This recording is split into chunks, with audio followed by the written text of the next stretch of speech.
let's begin with some scheduling updates. Tomorrow, President Trump will travel to the great states of Ohio and Kentucky, where he will tout his economic victories and detail the administration-wide efforts to continuing lowering prices to make everyday life more affordable for working Americans. The president will visit Thermo Fisher Scientific in Ohio and give remarks at Verst Logistics in Kentucky. On Thursday, President Trump and the First Lady will host a Women's History Month event in the East Room. And on Friday, the president will sign several executive orders, and we will provide more details on those later this week. As President Trump shared with the American people last night, the United States military is making tremendous strides towards achieving our military objectives for Operation Epic Fury. 10 days in, this campaign has been a resounding success thus far, and America's warriors are winning this important fight at an even faster pace than we anticipated. More than 5,000 enemy targets have been struck so far. Iran's ballistic missile attacks are down more than 90%, and their drone attacks are down by approximately 85% since the start of Operation Epic Fury. The United States is also annihilating the Iranian regime's navy, and we have destroyed more than 50 Iranian naval vessels, including a major drone carrier ship. None of the regime's vessels are operating in major regional waterways, and the Iranian Navy has been assessed as combat ineffective. The trend is clear. U.S. combat capabilities are increasing and growing more lethal and dominant by the day, while the Iranian terrorist regime's ability to respond has rapidly declined. Now, the U.S. military is moving to dismantle Iran's missile production infrastructure. Our incredible B-2 bombers recently dropped dozens of 2,000-pound penetrator bombs on deeply buried missile sites. Last night, President Trump reiterated his commitment toward keeping oil flowing through the Strait of Hormuz so the United States and all of our allies can receive their energy needs. President Trump will not allow rogue Iranian terrorists to stop the freedom of navigation and the free flow of energy. Let me be clear. It is a good thing to wipe out terrorists who indiscriminately target civilians and attempt to hold the global economy hostage, and President Trump should be commended for doing so. As the president made unequivocally clear to the remaining elements of this terrorist regime in his statement yesterday, if they do anything to stop the flow of oil or goods within the Strait of Hormuz, they will be hit by the world's most powerful military 20 times harder than they have been hit thus far. Moving forward, the stated objectives for Operation Epic Fury remain the same. Destroy the terrorist regime's ballistic missiles, raise their Iranian missile industry to the ground, ensure their terrorist proxies can no longer destabilize the region, and ensure that Iran never obtains a nuclear weapon. President Trump remains confident these goals will be accomplished in swift fashion. As for the oil, President Trump fully expected the rogue Iranian regime to try and disrupt the global markets. That's why President Trump and his energy team have been planning for this long before the strike and have moved quickly to address these temporary disruptions. Thus far, the Trump administration has offered political risk insurance to tankers operating in the Gulf. The Treasury temporarily waived certain oil-related sanctions, and the Commander-in-Chief has offered the U.S. Navy to escort tankers when necessary. The president and his energy team are closely watching the markets, speaking with industry leaders, and the U.S. military is drawing up additional options following the president's directive to continue keeping the Strait of Hormuz open. I will not broadcast what those options look like, but just know the president is not afraid to use them. Rest assured to the American people, the recent increase in oil and gas prices is temporary, and this operation will result in lower gas prices in the long term.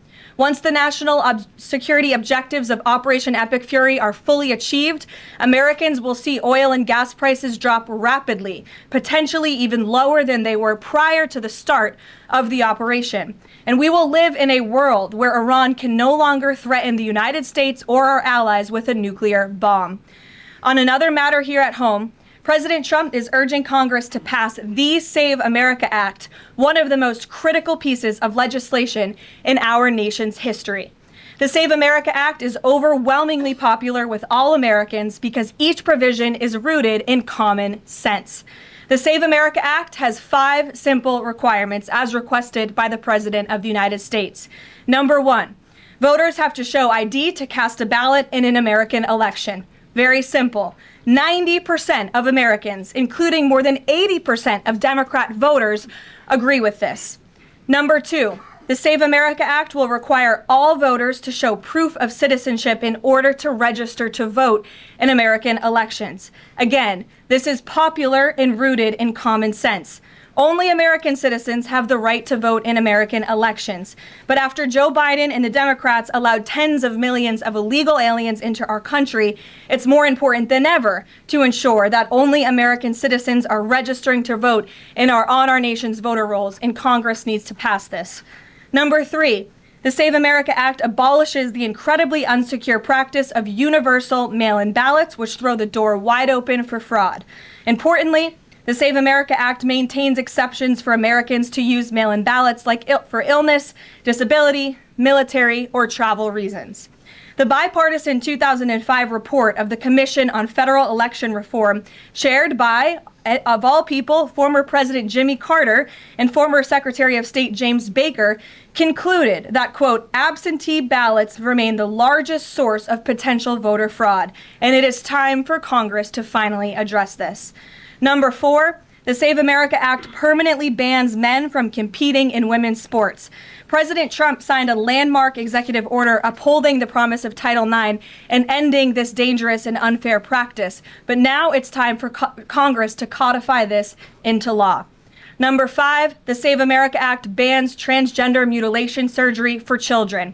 Again, President Trump signed a common sense executive order to do this and kept his promise to the American people, but now Congress needs to do the same and codify it. It's well past time for Democrats in Congress to stop perpetuating the radical and false claim that you can somehow change a child's sex. You cannot. Passing the Save America Act is the most important thing that Republicans and, frankly, Democrats can do to strengthen election integrity and protect our democracy. It's what the American people elected Republicans to do, and they must deliver on it as soon as possible. The president is calling on Congress to get the job done and send this historic piece of legislation to his desk immediately for signature. So with that, today, I will take your questions. Benny, thank you for being here, and why don't you start us off? Thank you, Karoline. So my first question is actually about the Save America Act. So one of the biggest things that the Democrats are saying, the claims that they're making, is that the Save America Act, it would prevent married women from voting in elections or make it harder for them. What do you have to say to those claims? Is there any validity to them, and where do you think they're getting this from? There is zero validity to these claims, and I'm glad that you brought them up, because you have the Democrats who have created this myth, and it has been perpetuated, unfortunately, by many in the mainstream media. Let me be very clear. The Save America Act does not prohibit anyone from voting, with the exception of illegal aliens. And the greatest way to disenfranchise American citizens from voting in American elections is to allow illegal aliens to vote, which is what Democrats want to do. We see it taking place in Democrat jurisdictions at the state and local level across this country. So the Save America Act corrects that. And as far as married women who have changed their name, if they're already registered to vote, they're entirely unaffected by the Save Act. And for the small fraction of individuals who have changed their name or their address, they can still register to vote, of course. They just have to go through their state processes to update that documentation. And this is something that the American people, married women, and minorities, and people all across this country who Democrats are insultingly saying cannot do this, they're already doing it every day, going to the Social Security office, going to the DMV, and I think it's frankly insulting that the Democrats are saying that there are certain groups of people in this country who aren't smart enough to update their documentation to allow them to vote. Again, this is a huge myth, and thank you for giving me the opportunity to address it. Of course, and then just one more question about DHS. The funding issue has been 3+ weeks now. I was at the airport this morning in St. Louis, Missouri, and it was early in the morning, and one of the TSA agents, I saw her, she was kind of tearing up, she was crying, and I asked her, I was like, what's wrong? And she was like, I can't make my phone payment, I can barely make my car payment that's coming up. I think a lot in the Beltway, there's so much noise between Democrats, Republicans. It's the Democrats' fault, it's the Republicans' fault. But what is the White House's message to the American people that are struggling because they're not getting that paycheck? It's take away the politics. What do you have to say to those people? President Trump wants the Department of Homeland Security. He wants TSA, he wants FEMA, he wants the brave men and women of our United States Coast Guard to receive their paychecks, and he wants this department to be fully funded and fully reopened. And so to any American out there who is struggling without a paycheck, we know there's more than 100,000 of you across the country.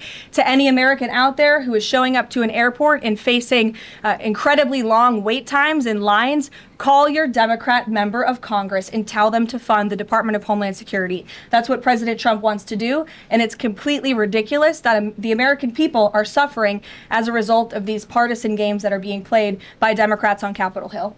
Thank you. Steve. You said the operation was going faster than anticipated. What is your current timeline for how long the war will last?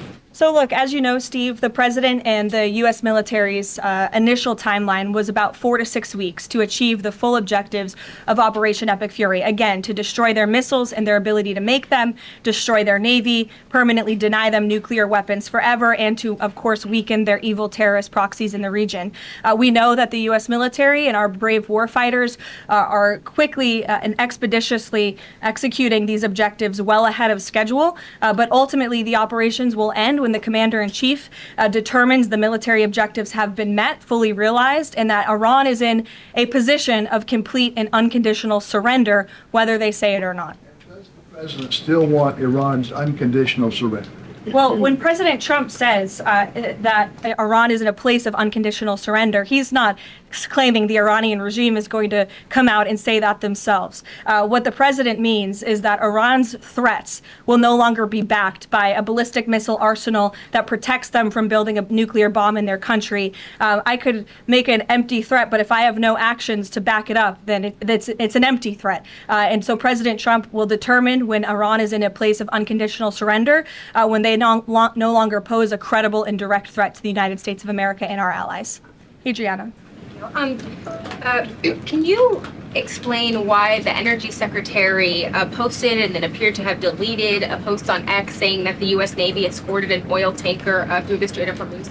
Yes, I was made aware of this post. I haven't had a chance to talk to the Energy Secretary about it directly. However, I know the post was taken down pretty quickly, and I can confirm that the U.S. Navy has not escorted a tanker or a vessel at this time, though, of course, that's an option the president has said he will absolutely utilize if and when necessary at the appropriate time. And if this was something that was posted erroneously, could it be because of a staffer?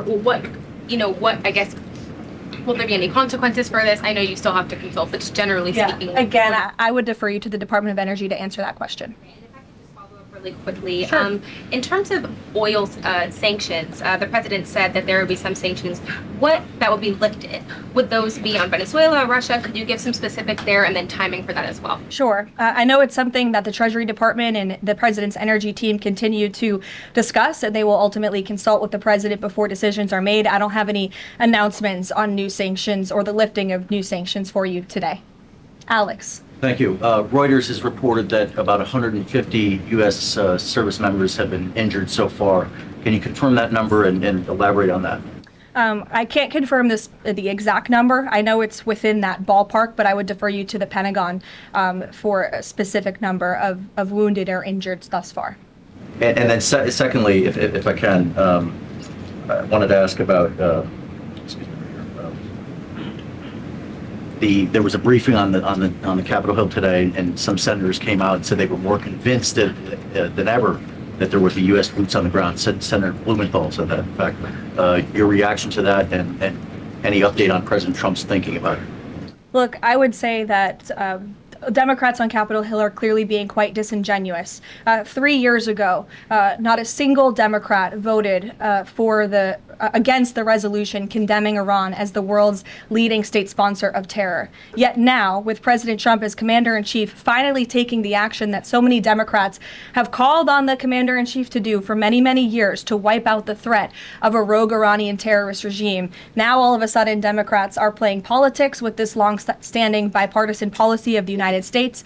And 53 of them in the House recently voted against the resolution condemning Iran as the world's state sponsor of terror. So I wouldn't take Democrats at their word. As for boots on the ground, the president has talked about this repeatedly. Wisely, he does not rule options out as commander-in-chief. So again, I would hesitate to confirm anything that a Democrat on Capitol Hill says right now about the president's thinking. Garrett. John, you outlined to Steve the military components of what would be involved in ending this war, but it seems like there's a political component too. The president said to Fox earlier today that he doesn't believe the new Ayatollah can live in peace. He made a variety of comments suggesting that he should be involved in picking the new Iranian leader. Is the ending of this war also contingent on Iran selecting a leader that the president finds acceptable? And if so, how is that not the definition of a regime change war? Look, as President Trump has blatantly and frankly stated, it's obviously within the best interest of the United States and the West to no longer have a radical terrorist in charge of Iran, especially as we see their reaction to Operation Epic Fury. They had their missiles turned towards our Gulf and Arab partners in the region. Again, this was a regime that chanted, or still chants, death to America. We look at the way that they are holding the entire world hostage with the restricting of the free flow of energy through the Strait of Hormuz. So the president, I think, is making quite an obvious comment. Again, as for the timeline of the military operations with respect to Iran, we have objectives that we have laid out that the commander-in-chief wants to see achieved. When they are achieved, then it will ultimately be up to the president to end this operation. Okay, so I think you're not exactly addressing my question, though. Is that political objective also necessary for the president to decide to end this war? Look, again, I just told you the objectives of Operation Epic Fury. When those objectives are met, the president will dictate the end of these operations when he deems that Iran no longer poses a credible threat to the United States of America. And again, it goes back to what does that unconditional surrender look like? Iran can talk all they want, and their words will be very empty when we've completely annihilated their navy as we are doing, when we've taken out the threat of their ballistic missile capability, when we can firmly finally ensure that they can no longer make a nuclear bomb to threaten the United States and our allies and our troops in the region. And that's what President Trump is ultimately seeking to do with respect to this operation. Karoline? Jennifer. There was a shooting outside of a synagogue in Baltimore. Do you know if the president has been briefed on that? And do you have any more details on what happened? I don't, but we certainly will get you more details, Jennifer. And I don't know if the president has briefed, but I'll check on that when I get back to the Oval Office after this. Sure. Thanks, Caroline. The president said yesterday for the first time that he had to strike Iran because he believes that Iran was going to strike U.S. targets within 7 days. And then he bumped that down later to 3 days. Where is he getting that? Well, that's not the first time the president has said that he chose to launch Operation Epic Fury because he felt as though Iran was going to strike the United States and our assets in the region first. Again, I addressed this in the last briefing. This was a feeling the president had based on facts provided to him by his top negotiators who had been engaged with the Iranian regime in a good faith effort. The Iranian regime was lying, deceiving the United States of America, clearly trying to continue their nuclear program to create a bomb that would, of course, threaten the United States of America. Again, their ballistic missile arsenal, they were rapidly and aggressively increasing that by the month to a place where they would essentially build immunity for themselves, where a future president or President Trump would not be able to launch this incredibly successful operation. And so the president, again, as I have reiterated and he has said, was not going to sit back and allow the Iranian regime to threaten or to attack the United States of America any longer. But there are no U.S. leaders or Israeli leaders who are making those same claims. So is he making this up to justify his decision to go to war now? The president is not making anything up, Nancy. He is looking at this every single day based on intelligence, based on facts, and based on intelligence that he himself and his negotiators have consumed based on their, again, negotiations with the rogue Iranian regime over the past year. And the president and his team tried in a good faith way to reach a diplomatic deal through peaceful means with the Iranian regime. And Iran chose this path to death and destruction. Iran wanted to attack the United States of America, and the president was not going to sit back and allow that to happen. He was not going to sit back and allow that to happen, and everyone in this room should be grateful for it. John. Thanks a lot, Caroline. Two questions for you. One has to do with a follow-up to your statement that you made at the beginning of the briefing regarding the Save America Act. Sure. Yesterday, the Senate Majority Leader John Thune spoke on the effort to potentially have a filibuster broken, the rules for the filibuster broken. He said the votes aren't there, one, to nuke the filibuster, and the votes aren't there for a talking filibuster. He says that's the reality. What's your reaction to what Senator Thune said? Look, I think President Trump, the urgency behind his need to pass the Save America Act and his desire to get this country-saving legislation passed has been made quite clear. He wants all options on the table, and he wants the Senate to move as quickly as possible through whatever means necessary. And then secondly, just regarding the president's trip tomorrow, looking ahead, why Ohio and why Northern Kentucky? Well, why not? These are two great states with great Americans. Just wanted to know why they were chosen. Great states with great Americans. The president will be joined by lawmakers from both states who he greatly admires and respects and supports. And he'll be meeting with business owners in both of these places and talking about the economy, which is, of course, the utmost importance to him. Caroline. Thank you. Last week, the Energy Secretary issued a waiver for India to get oil, Russian oils, during this energy crisis. Yes. Have you spoken to President about it? What's the idea behind this?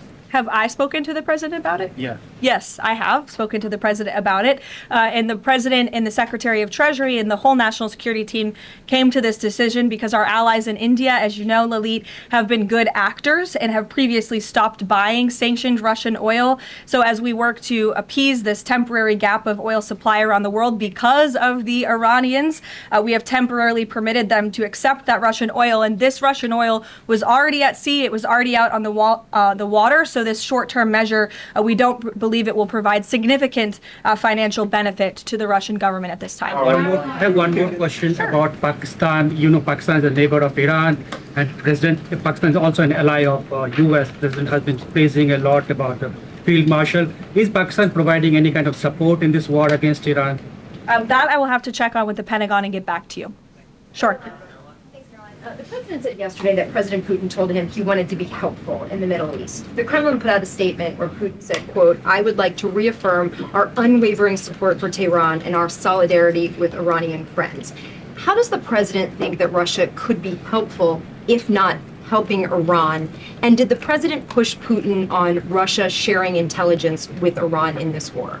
The president and his special envoy Witkoff have both said that, of course, they've sent a message to Russia that if that was taking place, it's not something they would be happy with, and they hope that it is not taking place. As for further details about the discussions between these two leaders, I'll leave it to the president to divulge any more of that conversation. But he did confirm it yesterday and provided you with a little bit of the background and his view and his perspective, as he always does. Luke.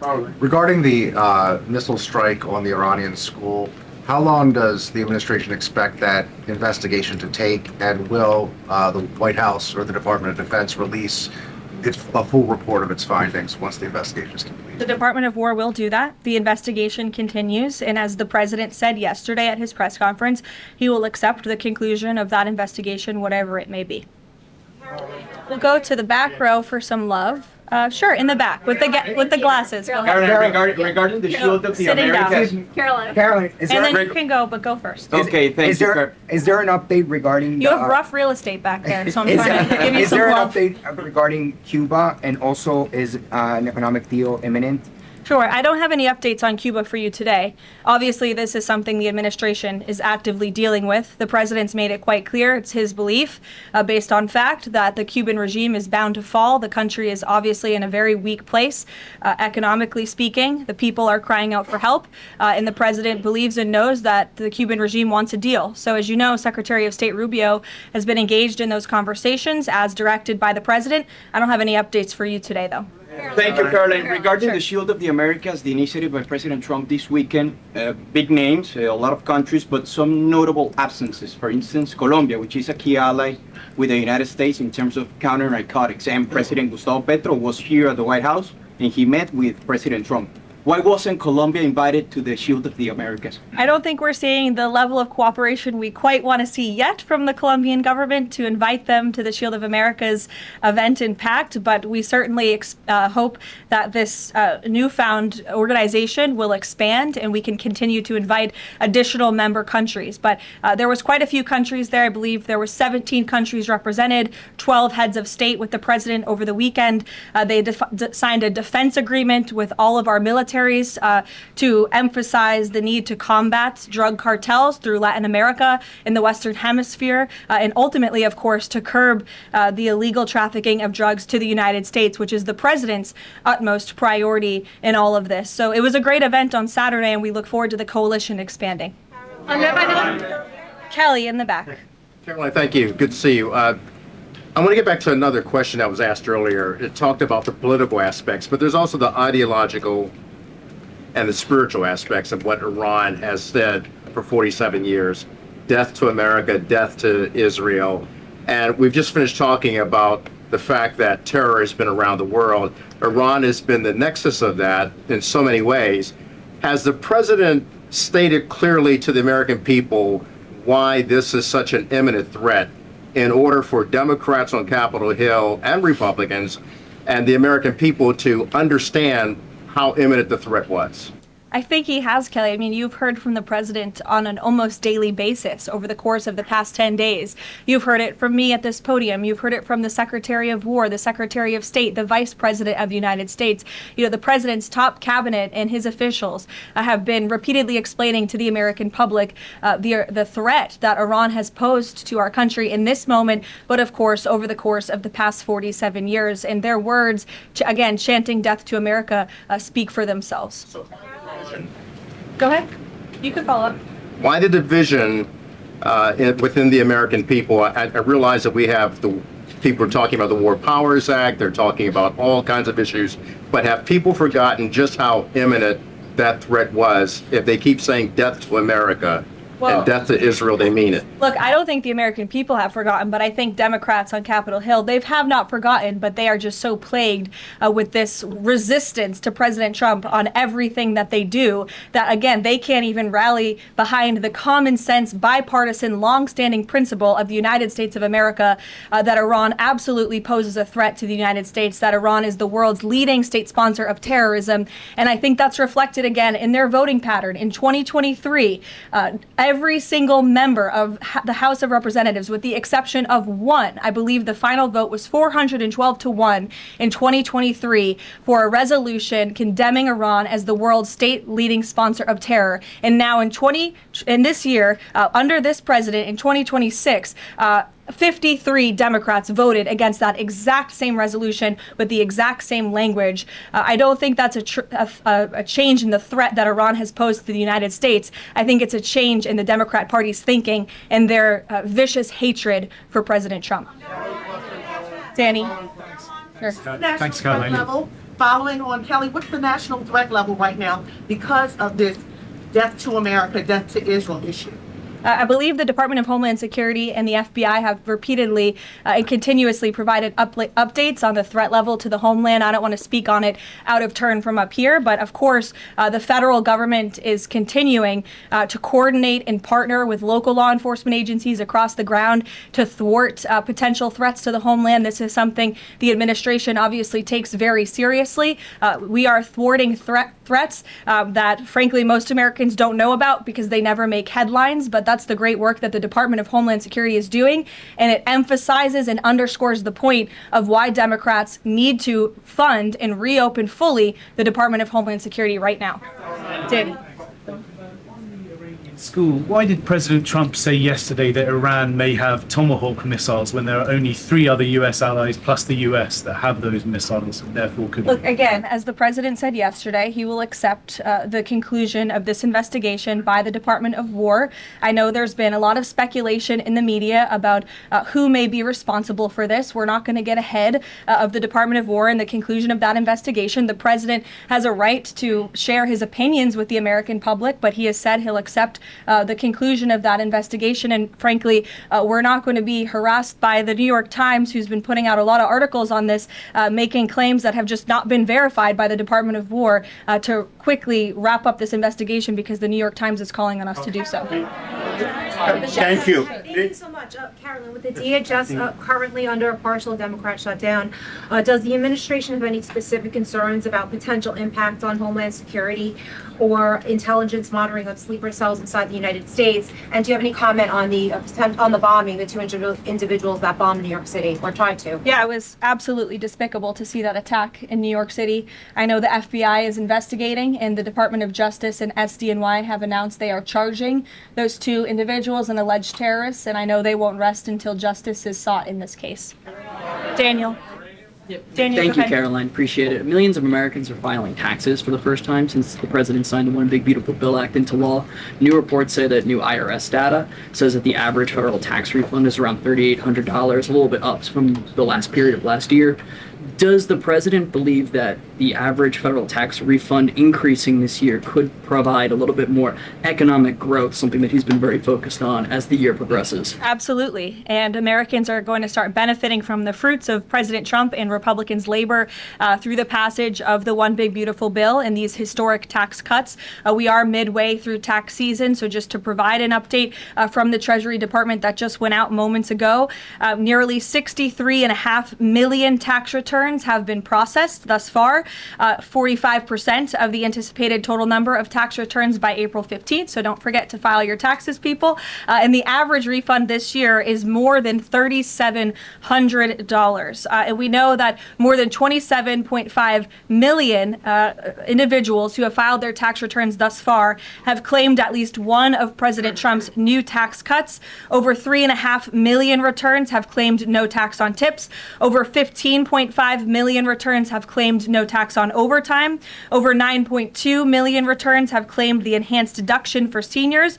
And over 690,000 returns have claimed no tax on car loan interest. And another amazing statistic, nearly 3.5 million Trump accounts have been opened for children in our country thus far. So we look forward to, I know the Treasury Department continues to look forward to seeing these checks go out the door and into the pockets of hardworking Americans, and the president will be meeting with them himself tomorrow on the road in both Ohio and Kentucky, and we look forward to seeing you all there. Thank you, guys. Thank you, Caroline.